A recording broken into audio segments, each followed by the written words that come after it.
due to the themes of this podcast. Listener discretion is advised. Lock your doors, close the blinds, change your passwords. This is Secrets and Spies.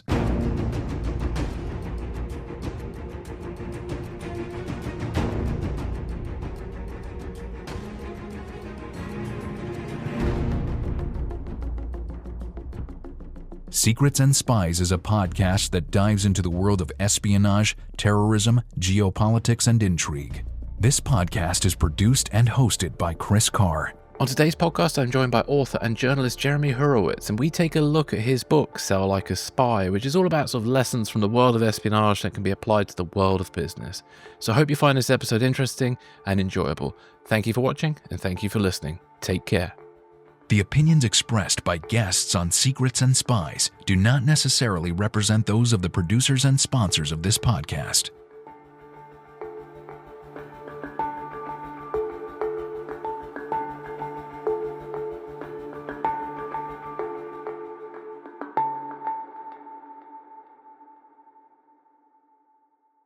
Jeremy, welcome to the podcast. How are you doing? I'm doing well, Chris. Great to be with you today. For the benefit of listeners, please could you just tell us a little bit about yourself? Yeah, sure thing. I grew up in the New York area. I went overseas right after college. One of those stories about, going abroad as a young man with a backpack and a guitar. Kind of kicked around Europe for a while before settling in Prague and getting into journalism.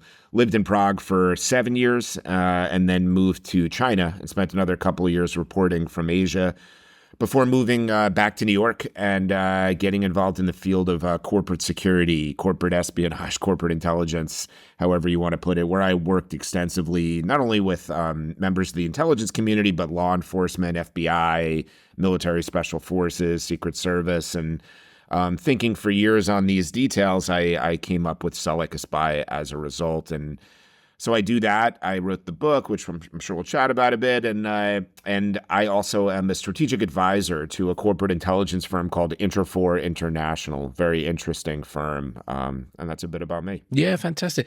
So what was that transition like from being a journalist through into sort of corporate security and private intelligence? Yeah, well, I came back to New York, and I wanted to get out of the media world and try something else, and people directed me to this world of corporate security, corporate intelligence. And most of the people that work in this world have government experience, but they do appreciate journalists for our ability to kind of investigate, write quickly and write well. And I had experience in China, which was an extremely hot market at the time. So the transition was good. It was relevant. So it went well. Yeah. Well, how does private intelligence work, and are there sort of legal restrictions and how these companies operate? Because there's been some stories in the last couple of years of like former CIA officers working, I think it was in Dubai or something, developing spy software and all sorts of things. I usually hear the bad side of this world, but it'd be interesting to get a kind of rounded picture. Yeah, you do typically hear about the bad actors, the people who act unethically. I've avoided those types of firms in my work. Most of the operators in this space are reputable organizations.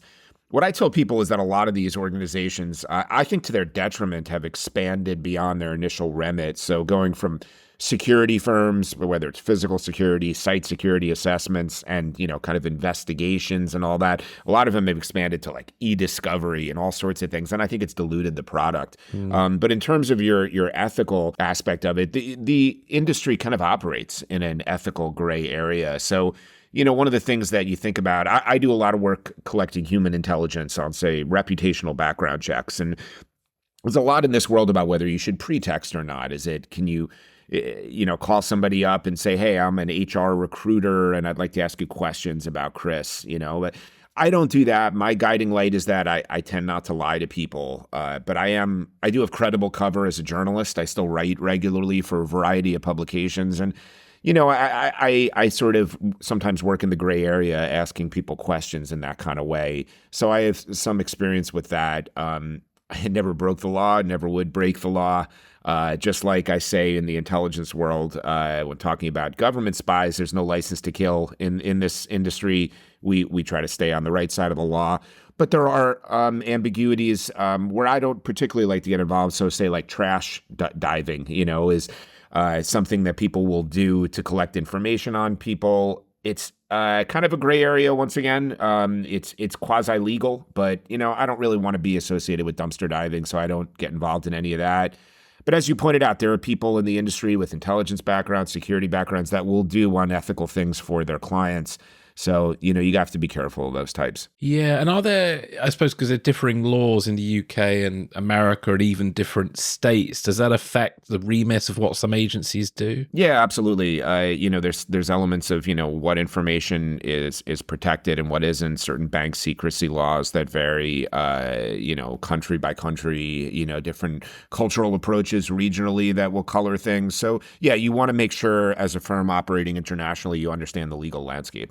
No, definitely, yeah, because you don't want to, because it's been a thing in the UK in the last few years where like former intelligence officers and stuff have been sort of hired by Russian oligarchs to follow people and things like that, and it sort of kind of gets into this sort of murky territory. And there's a brilliant author, Charles Beaumont, who used to work for MI6, who works in private intelligence. He's written a novel about it, and part of it, the inspiration for that novel, is because he got a bit disenchanted with a lot of former intelligence officers who were kind of, in a sense, in the private field working for the opposition, so to speak. I don't know if you've experienced any of those sort of things. Yeah, well, it's a great point you're making there. Part of it is also as, a firm that cares about its reputation, you want to make sure, knowing who your clients are. Most the firms that I've worked with would not take a Russian oligarch as a client because, they want to support such individuals. So, understanding who's hiring you as well and what the mission is and whether you're comfortable with it is important as well for you to,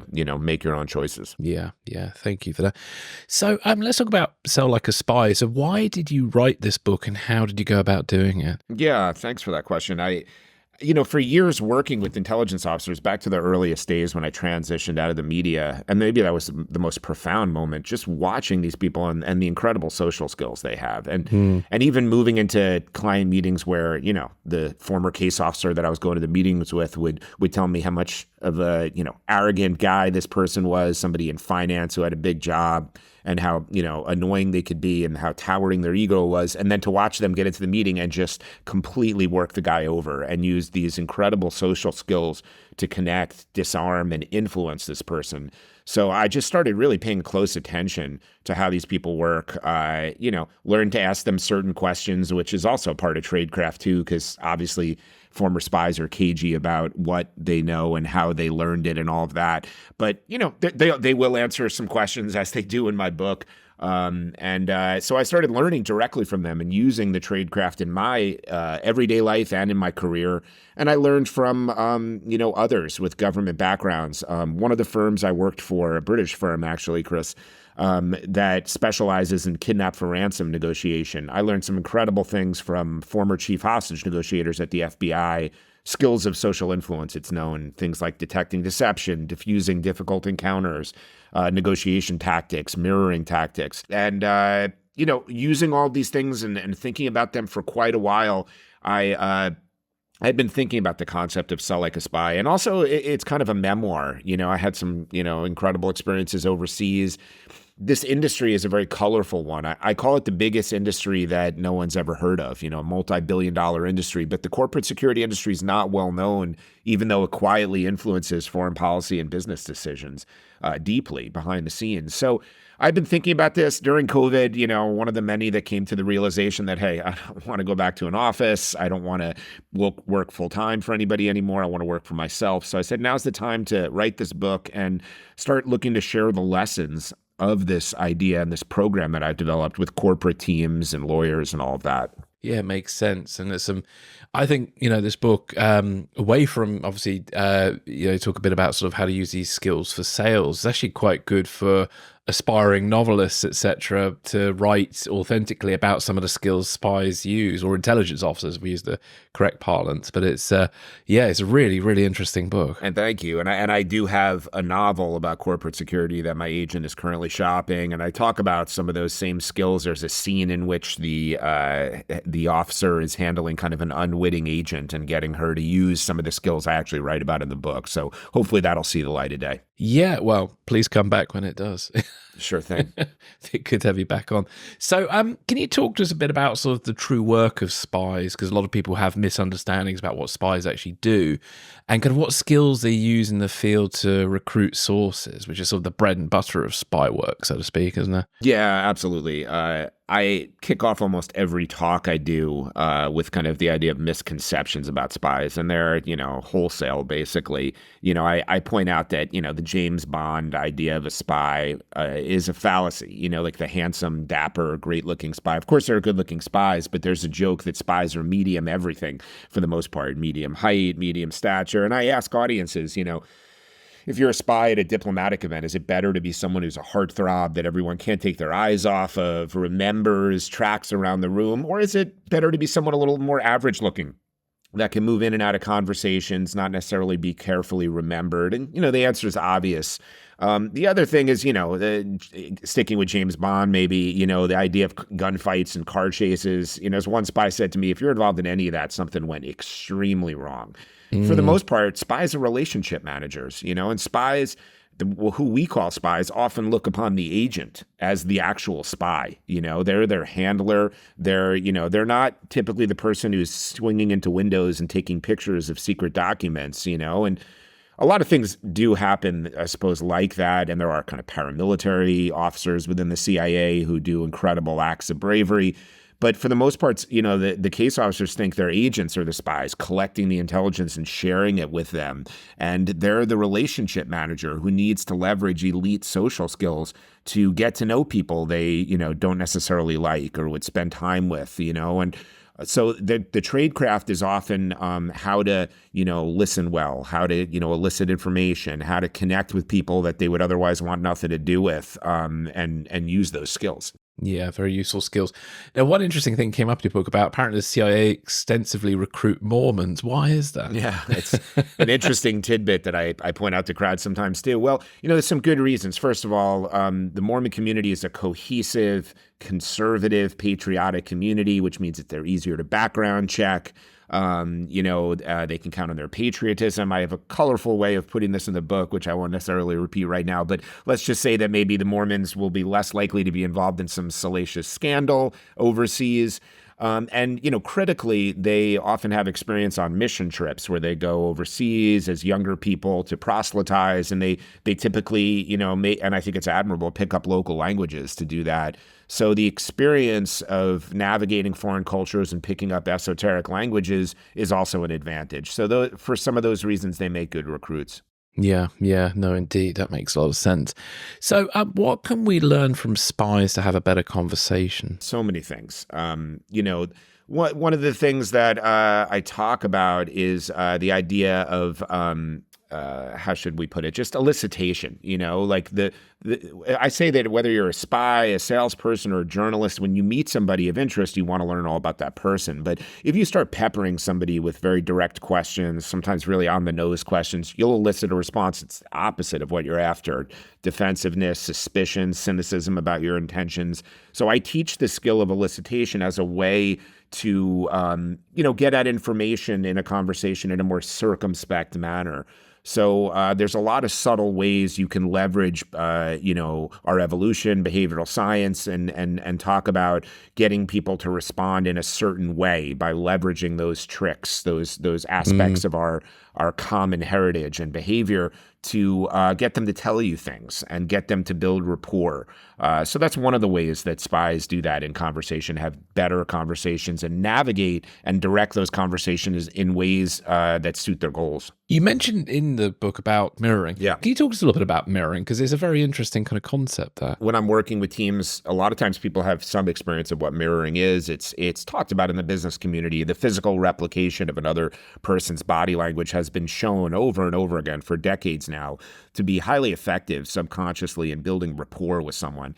And I describe it as augmenting what comes naturally to us. When we're in the crib as infants, we look around and mirror the behavior of people around us to learn how to be a human being. We do this all our lives. People joke around that when someone yawns, it's contagious, and that's human empathy, and it powers mirroring. So when we see somebody who is posture is similar to ours and similar gestures, doing similar things, it triggers these mirror neurons that exist in our brain that tell us, hey, this person is on my side. They're like me.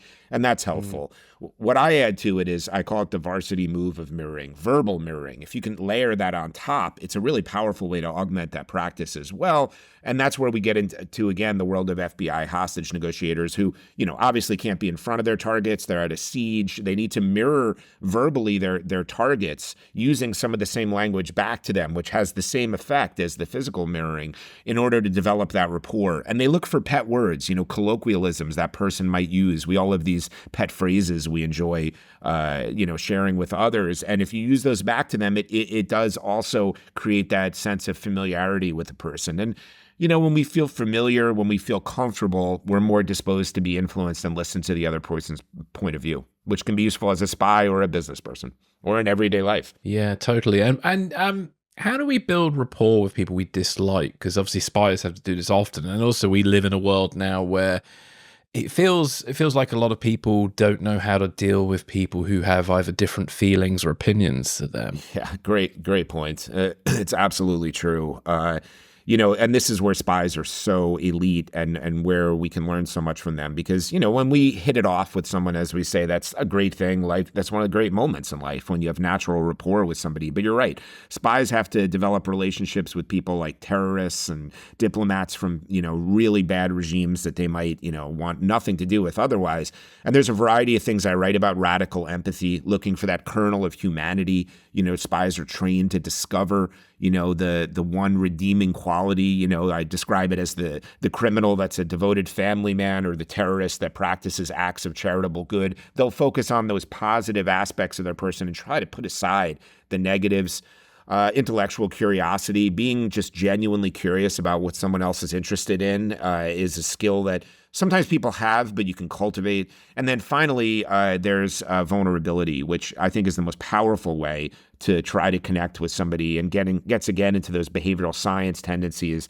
And I have, what I think is a compelling example of a struggle I've been through in my life that's led to something of a disability that when I share this about myself, it pulls me closer to my targets. And spies do this. I write about a spy who was based in the Middle East. I couldn't name his name. He was a station chief at some big places. And he would talk about how his son is on the autism spectrum. In the Middle East, you talk a lot about family, and this drew him closer to his targets who would then open up about their own families. So once we make ourselves vulnerable, we draw closer to somebody, and they tend to respond in kind to that and share deeply about themselves. So there's some really interesting tactics about how spies connect with people they dislike, and we can definitely use those in our careers and our everyday lives to connect and influence people. Yeah. I don't know why when you were describing the story, it reminded me of something that happened in my life once. We had this very dodgy guy who used to live in a building I lived in previously to this one. And it turned out he was a drug dealer because the police raided his flat and things like that. And he was actually a really good neighbor because one day we had a problem with our boiler and he came in and fixed it. So it was like the last person you expect or want to invite into your house, but he was super knowledgeable about boilers. It was hilarious. Yeah, just about anybody, even you could joke around and say Stalin was a family man. Hitler actually loved Eva Braun. It seemed like a genuine love. The only person I have found, and I haven't studied this extensively, but living in China, reading about Mao, he was a monster. And I don't know if he had any, human kindness in him. But for the most part, even the biggest monsters in our society have some kernel of humanity that can be leveraged as you seek to try to influence them. If you can try to get past all of the downsides and seek that out. Yeah, that's important stuff there, that kind of common humanity. I think that's very important because we forget that. So how do spies leverage culture and diversity to achieve their mission? Yeah, I'm so glad you asked that. I'm proud of that part of the book. And because, I believe in the movement of trying to create more, diversity and giving people who might have been, shut out of certain roles in the past. I believe in that evolution, despite it taking some turns I might not necessarily agree with, but we won't get into that. But the government is at the top levels with these tactical teams grown exceedingly practical about how to leverage diversity. So, I write about how Stan McChrystal has used, counterterrorism teams, and they discovered that, most of the time it's just, heavily muscled middle-aged guys, and the only difference was they were blonde hair or brunette, and then they realized that putting a woman on the team creates a different dynamic, and it makes them less suspicious when it looks like kind of a married couple on the ground. And women approach a problem in a different way. It's like the idea, if you're holding a hammer, everything looks like a nail. If you're a heavily muscled, Navy SEAL, you have a certain way of thinking about solving a problem that a woman might, approach differently. The CIA does that all the time. So, the CIA will use the fact, will flip the sort of prejudices of a society against that society to be practical. So I think it's an element of actually leveraging diversity. So, for example, in these mega cities in the Gulf, in the Middle East, they bring in, say, Filipinos as workers on certain construction sites, as housekeepers, and the locals treat them quite poorly, and they're not viewed as somebody that warrants attention. So, if you're walking around one of these mega cities as a white, individual from the West, security is going to notice you a little bit and kind of keep track of you. But if you're a Filipino origin, you might not, be even considered by the local security. Similarly, the fact that you could put on a burqa as a woman and completely obscure who you are can be leveraged as well.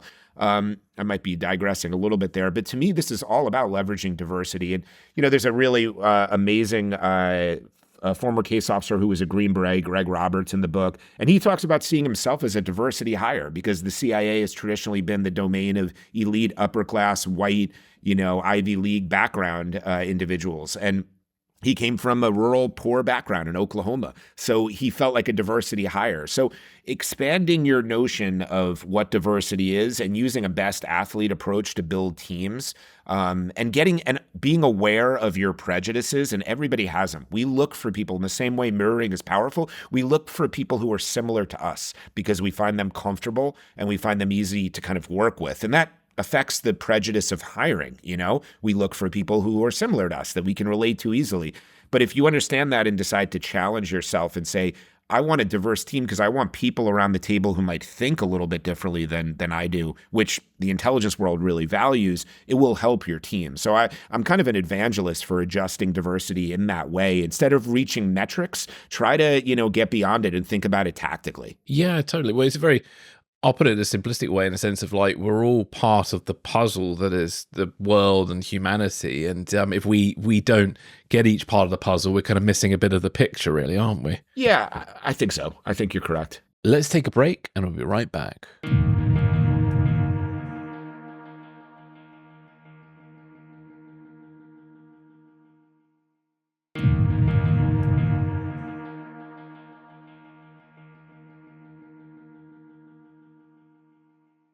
How do spies sort of leverage behavioral science to get what they need? So I started alluding to this earlier.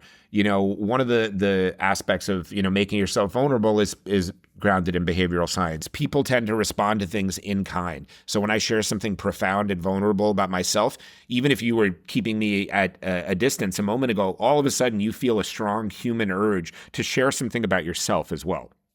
That's an example of it.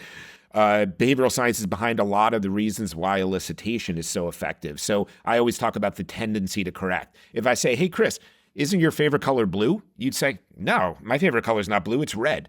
Because humans are vain. We're all the stars of our own little story, and there's no detail too small about ourselves that we don't feel compelled to correct. So it would be strange for you to say, no, my favorite color is not, whatever I said, blue, and just leave it at that. That would be an outlier statistically. You will want me to know what it is. And there are other things, like if you flatter somebody, they tend to respond in a self-deprecating manner, at least in kind of Western society, at least in America, I could say. We tend to get, this is why this is. So there are triggers of behavioral science. And it's a really important part of active listening, which I describe as the most important skill a spy, a salesperson, really anybody could have. Because we're all so bad at it. There are natural impediments in our evolution that now involve behavioral science that we need to understand in order to become elite active listeners, such as our human tendency to understand, to comprehend 4 times faster than someone speaks.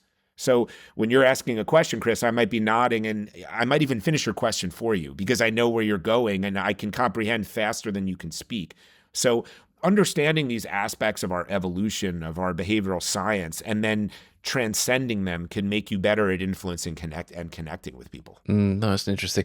And in the early 2000s, there was this whole thing about sort of being able to spot deception. There was even TV shows. I think The Mentalist, Derren Brown, the TV magician. I think there's even a spy show called, is it Lie to Me? With try to remember his name now, not Gary Oldman, but anyway.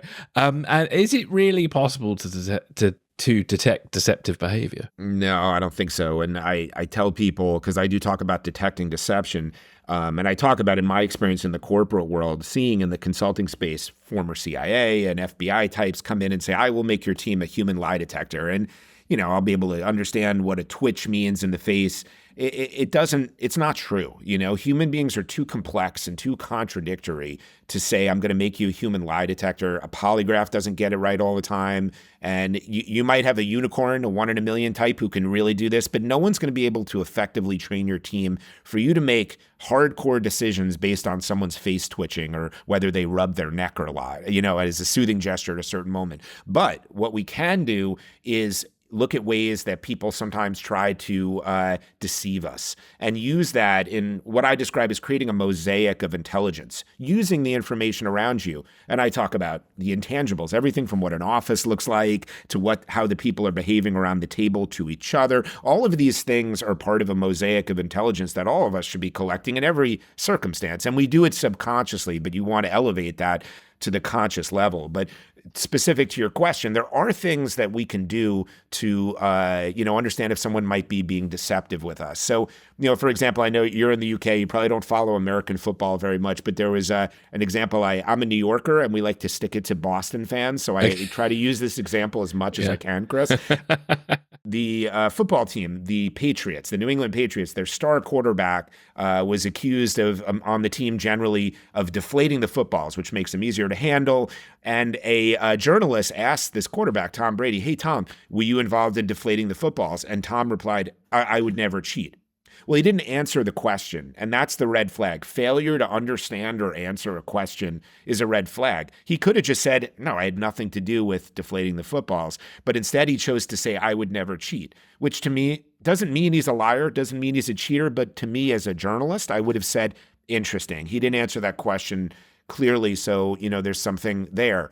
Another example is invoking oaths. If someone is being accused of something and they're innocent, they might get upset, but generally speaking, they're candid and say, no, I didn't do that, But if you start going, I swear on, my children's blah, blah, blah, the mafia thing, I swear on the eyes of my wife, the stakes are very high, obviously, when it comes to like mafia stuff. But if someone accuses you of doing something, you should calmly, you tend to, if you're innocent, just say, no, I didn't do that. When someone starts swearing and all these things, you might say, why so dramatic? So there are things that you can look to say, hey, this person might not be telling the truth. Well, the other thing as well, like should we say a professional, somebody who's like a terrorist or a spy, they might have read up on what the so-called telltale signs are and may try and throw you off by doing the opposite or whatever. So you've got to be a bit careful of that too, I think. Yeah, I think so. I mean, in the spy world, they have to think about kind of,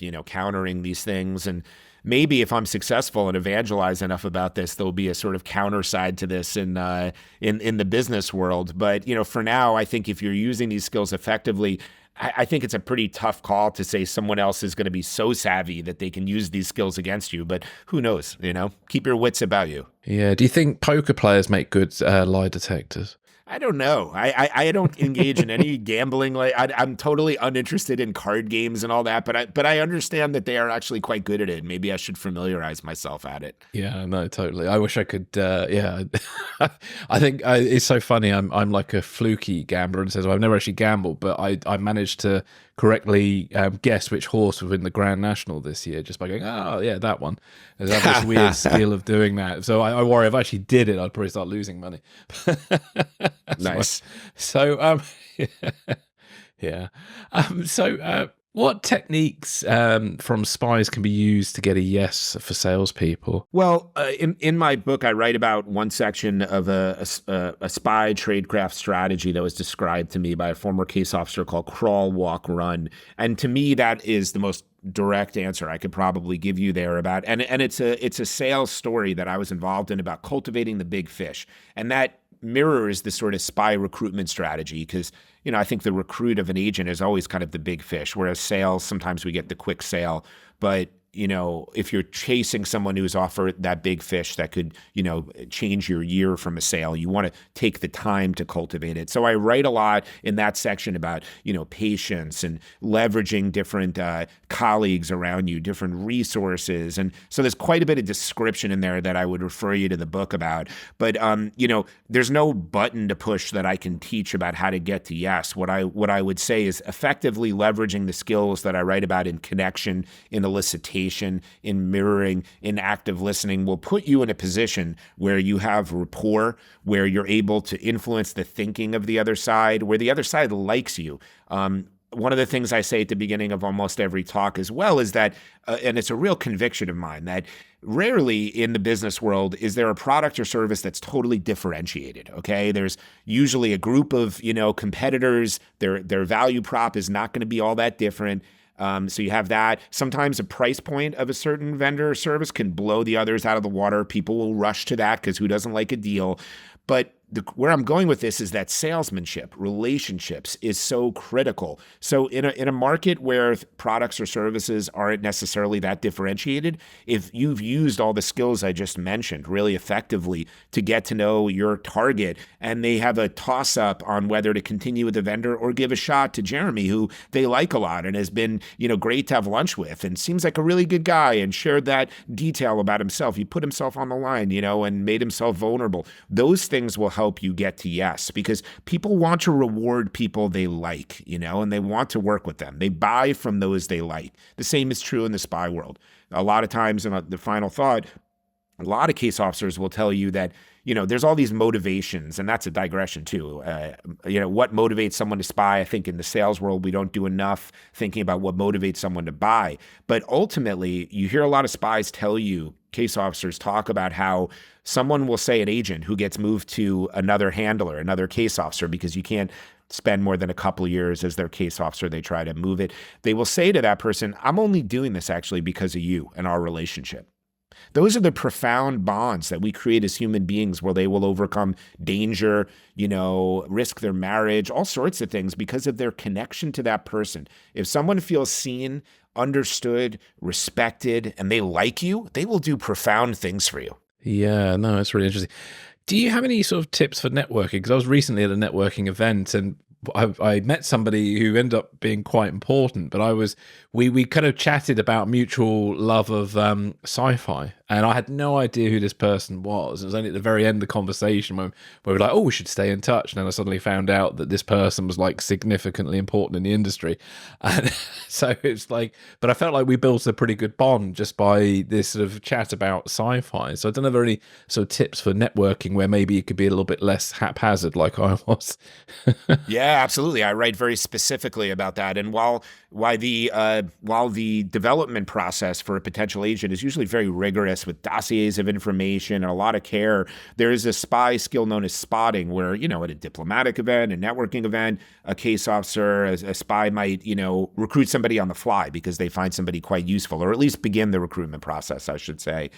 So there's tons we can learn from spies and networking. And I joke around with groups kind of, breaking the ice in this subject to talk about how earlier in my career, I would do what much of us do going into a networking event, which is go directly to the bar, get a drink, social lubrication, and you just fall into conversation with whoever comes your way.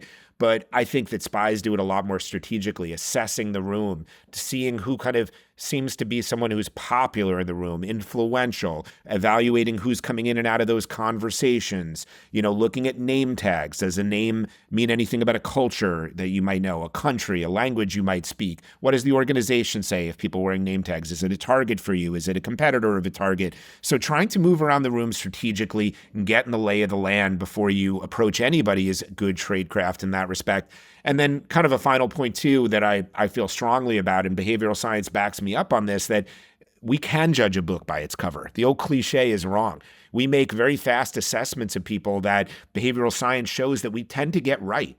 Now, the caveat is that you might discern somebody and say, hey, that person looks like a very, basic average person. He's, he or she just looks kind of conservative and normal. And then you talk to them and they're a total eccentric, And so you don't want to be wed to your assumptions. You want to be flexible and nimble as you're getting to know somebody, but you should use what people are giving you. And it's evident in their facial hair, their hairstyles, glasses, no glasses, whether they're wearing jewelry, their clothing, how they wear things, and their body language and tone of voice. All of these are advertisements for who you should approach and how you might approach them. And again, you want to bring that subconscious to the conscious level and think about who you're going to, approach and how you might approach them rather than haphazardly just kind of falling into conversation with someone. That's fine. But if you want to be a more effective networker, being strategic about who you approach and how you approach them and leveraging your instincts is a much smarter way to do it. Yeah, definitely. Funny enough, recent experiences, I found I'm not a smoker, but I found the smoking area seems to be quite a good place to connect with people. And just anywhere that's sort of away from the main buzz of the room seems to be an interesting place because everybody at some point wants to escape it. And I've had that. It's been quite successful. Absolutely. And if you see someone standing on the sidelines looking kind of cynical, you should read that and say, yeah, these things get really intense, right? But I also really like what you did talking with someone about sci-fi. And there's a whole section in my book about use your superpowers. I also evangelize about people leaning into their passions. And I have a story about, again, with American sports, but I'm a huge baseball fan. My New York Yankees are potentially on the verge of being swept in the World Series right now, which I'm very upset about. But this passion for baseball has opened up doors for me in the business world. Surprising doors I didn't know would be there. So when people lean into their superpowers, it leads to better conversations and deeper connectivity. Your passion for sci-fi was mirrored by the other side. And all of a sudden you have a new buddy because you're both passionate about something. So, people should lean into their esoteric superpowers and use that as a way to have conversations. So I write a lot about superpowers as a tool to go into these intense networking events and cultivate and have better conversations. Yeah. Actually, do you have any tips on following up after a networking event? Because with that person I connected with, or at least so I thought, I dropped them an email. I thought a very friendly one. I even put in a link to the very specific sci-fi show I'd recommended to them. Heard nothing. Heard nothing back. That gets to my remark earlier that you can't account for people. They're so mysterious ultimately, and that's what makes the game so interesting, I suppose. So I've been frustrated by that so many times, Chris. I'm a good responder. I'm a candid New Yorker. I follow up. So I get frustrated. I share your frustration there with that. I would continue to lean into that superpower as I would describe it and, leave that person for a bit and then send them another reply about another event or a movie you watched and see if it works. Send a fresh email with a new subject line. And if it's worth it and you're comfortable, be bold. I mean, make a phone call. People only text and email now, and sometimes it can backfire on you. A phone call can seem kind of jarring, but you have to kind of be bold and follow up if it's worth it and take a risk. Yeah, makes a lot of sense. Yeah. Well, it's the SAS motto, he who dares wins. Might need to update that, but yes, it kind of works. Fortune favors the bold. Absolutely, all of that. Yeah. Let's take a break and we'll be right back.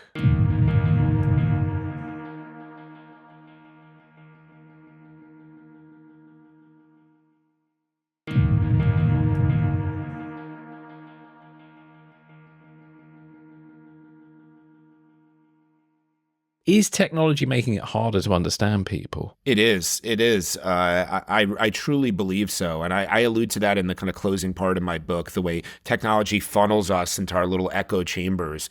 And so the viewpoints of others seem increasingly kind of inscrutable and offensive to us. And, that's just a terrible thing. And, a lot of the work that I'm doing right now, I'm being hired by a lot of teams at law firms and other places who are just really trying to account for the lack of kind of emotional intelligence on their new hires, because these kids have grown up looking at screens constantly, which affected their socialization. Then these poor kids were, at college during the COVID pandemic and had to learn online, and they, again, lost valuable socialization aspects in their development. And now they're facing a world of, a lot of work remote situations, and they don't don't want to go to the office, or they go to the office and they find it's a ghost town. And some of the mentorship possibilities that I utilized in my career, the water cooler chatter, the impromptu happy hours that help you get to know someone of a generational difference in a more relaxed environment, aren't there. So I'm being hired to come in and help with some of the things we're talking about here to, augment the emotional intelligence of younger people, because technology is, impacting our ability to socialize with people with different points of view and just read the cues of other people. These kids are just constantly down looking at their phone, and they're not reading the cues that they're getting from people, and they're uncomfortable. So there is an issue with that. I think it will be worsened probably by AI, but I'm bullish on what I'm talking about, because I think those who can lean into human skills and become good at them will distinguish themselves in their careers and in their lives in an increasingly mechanized technological world. And what do you think the future holds for human intelligence, as in spying, as technology is sort of going to make it harder for intelligence officers to travel more freely and connect with potential assets? It absolutely already has. Bob Grenier, the former head of the counterterrorism center in my book, I've talked a lot with him about it. If you were a spy in the past of the CIA, I'm sure your listeners know there's official cover and non-official cover, and spies in days past could kind of move from one to the other, and it would take a lot of government resources to figure out who somebody was. These days, you have to really stick to one or the other, and you have to develop especially if you're a non-official cover, a detailed legend, and you can't then, move back and forth, because it's all the information about us is there at your fingertips, right? So there's so much technology there. And then there's kind of facial recognition, it's hard to get past that. We have to try to continue to outsmart those kind of technologies with other technologies. So disguises, and their ability to obscure who somebody is. So technology is just the latest chapter in a cat and mouse game of spies and spy catchers, but it is upping the ante and certainly making it difficult, but it also helps spy tradecraft. So instead of, burning agents who might have, be used to tell you who's who in the hierarchy of a certain ministry or a certain business that you want to influence, you now can, just use the org chart and LinkedIn and other publicly available information, or signal intercepts, to find out, hey, this Iranian diplomat turns out has a sick child back home, and we have elite resources to, get that child healthy in the U.S. So you don't have to burn an agent trying to figure out what is this, potential target like? What are their pain points? There are technological ways that have improved a spy's ability to learn about what might motivate someone to become an agent. So it's a double-edged sword, Chris. Yeah, I always wonder about, with spy fiction, what effect it's going to have. Because I know, the Bourne films kind of just decided to ignore facial recognition technology. Yeah. Because he was traveling all over the place. Right. It was the early days of that, but yeah, it was still there, and they did just decide to ignore it. And that's kind of what Hollywood does, pick and choose what they want to talk about. Yeah, but on the flip side with that one, I've always been fascinated with the Skripal poisoning. Are you familiar with the Skripal poisoning? Where the GRU operatives who carried out the attempted poisoning used public transport the whole way. They flew in to Heathrow. They got trains to their motel in London. Then they went from their motel in London onto the London Underground, then the Overground to Salisbury, which they could have driven to. And I was just like, wow, they just... and I was trying to work out, was it just A, poor tradecraft, B, was it to sort of send a message, but then the consequence of that is they kind of blow those two operatives because they can't really operate anywhere in Europe, at least, anymore. It was such a weird one, that one. Yeah, but I don't know what they would have done differently, flown private, been in a private car, I guess. But maybe they understood they were going to burn the guys. I don't know if it was risky with the poison, if it could have leaked, but maybe they felt confident that, because that would obviously create a different dynamic internationally. If there was But, it's a good question, one that I certainly don't have an answer to. Yeah, it's just thinking, God, imagine if it leaked on the train. Exactly. It could have been a war, it would have been. Yeah. Jeez, God, imagination for you. Yeah. Well, I'm talking about Hollywood and imagination things. What does Hollywood sort of get wrong in the depiction of espionage and intelligence officers? And also, I was thinking, are there any films that get it right? Yeah. Well, we were alluding to one of the things that Hollywood gets a little bit more correct, which is disguises and cover stories. That is when I watch things, it's usually a little bit more of a correct portrayal, because spies do use disguises and cover stories. There's even a head of disguises at the CIA, and there's I was quite surprised by that. And there's a detailed. Historically, there's a relationship between government and the arts in the UK as well. And the theater districts and all of that. That's been a tradition. And in Hollywood, there's a quiet collaboration between the top levels of Hollywood and costumes and disguises and the CIA to make sure the CIA, for national security reasons, is up on the best, understanding what adversaries might use and what they might use effectively themselves. So there is that interesting relationship, and spies do use disguises. What they of course get wrong is what we were talking about earlier with with the dashing spy driving an Aston Martin is seducing, their targets, which the CIA, it's verboten. You can't do that. So all that stuff is not correct, right? And even a show like The Bureau, the French show, which I thought was one of the closest, the best shows I recommend to people in terms of getting it right. There was a season where, the top guy, who was like head of the agency, goes into the field to meet with an operative. That's not going to happen. You're not going to put the head of an agency into the field, So there's always a Hollywood aspect of these things. I get asked this question about what shows and movies I like. I love The Americans. I thought that it captured the ambiguity of these types of jobs, the relationship between the two of them, which of course was powered by their real life romance. But I think you see that. But they use disguises, and they use it in the correct way, from what I've understood. Their relationships are very influence driven. There's a lot of unwitting agents, So I thought The Americans is the best example there. I like the movie Munich, which is partially based on the founder of the firm that I advise, Interfor International. Oh, wow. The Eric Bana character is based on Yuval Aviv, the former Mossad agent. My favorite spy movie is Zero Dark 30. Part of that is because I have spent a little time with one of the SEALs who shot bin Laden. And part of it is, just being swept up in that era of 9/11, the villainy of bin Laden, the pride in tracking him down.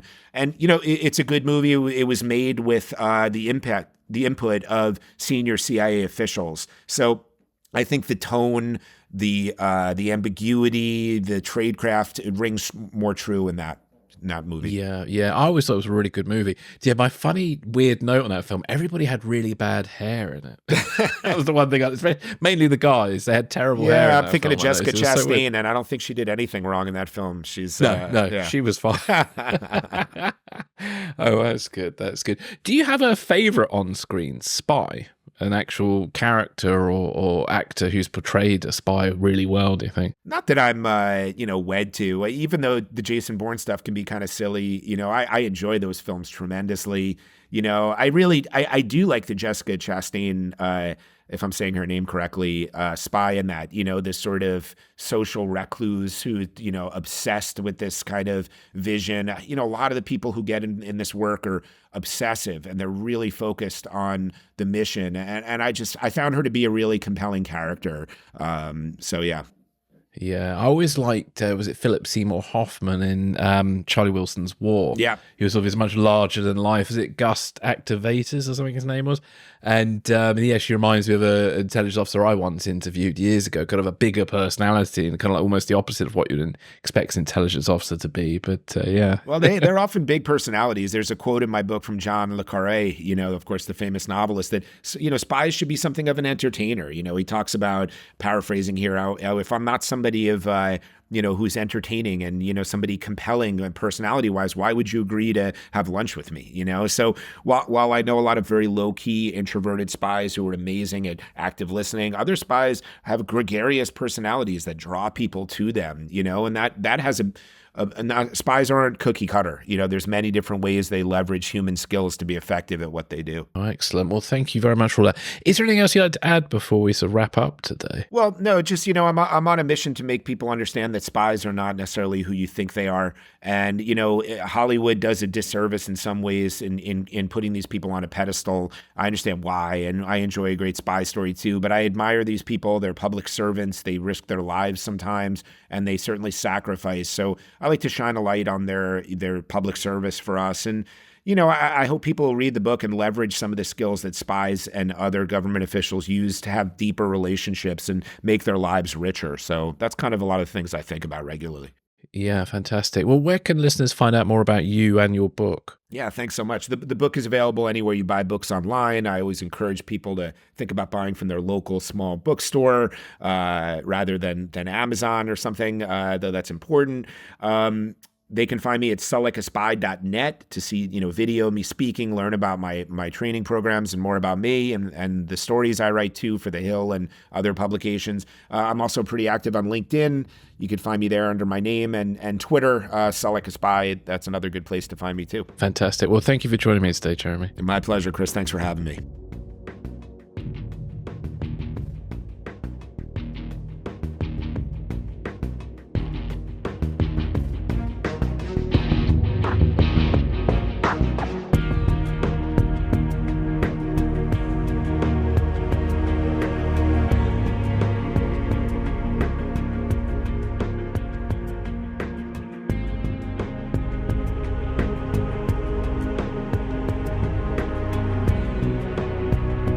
Thanks for listening. This is Secrets and Spies.